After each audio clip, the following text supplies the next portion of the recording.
पवित्र प्रभु जीशु ख्रीष्टंकर मधुर नाम रे मु प्रेरित प्रदीप पौल आपण समस्त को ख्रीष्ट नमस्कार जनाए। मो प्रभु को धन्यवाद दिन दौचे दिन निमंते प्रभु आम मान पुनर्वार एक दिन दे अच्छी आसतु आज आम ईश्वर वाक्य ध्यान करने कारण यह आम मान निमंते उपयुक्त अटे आत्मिक जीवन पुणी नैतिक जीवन निमंते आम देखु जहन लिखित सुषमाचार 3 पर्व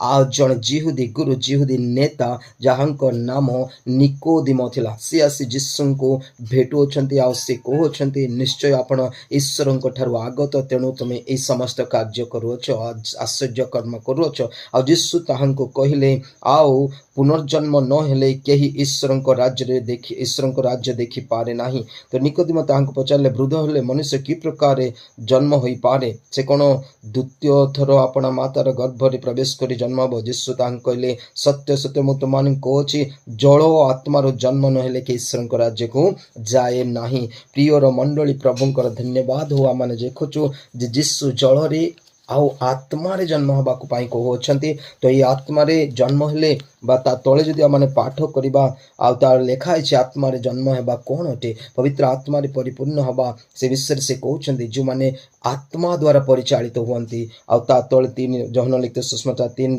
तार 7-8 पद आम पाठ करले आम जानी पारिबा आत्मा द्वारा चालित हवा विषय से कहते। तो आत्मा द्वारा बा जन्म हेले आम माने कि प्रकार ईश्वर राज्य प्रवेश करिवार साहाय्य हबो लेखा जाए। आ जहन लिखित सुषमाचार तार आम 14 पर्व आम जदि पाठ करवा तार 26 पद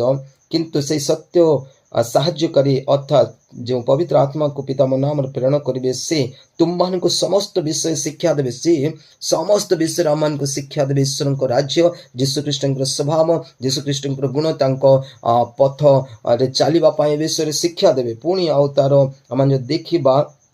जौन 16 आम जदि पाठ करवा 16 तार 13 पदरे प्रकार लेखा जाए किंतु से अर्थात सत्य में आत्मा आसिले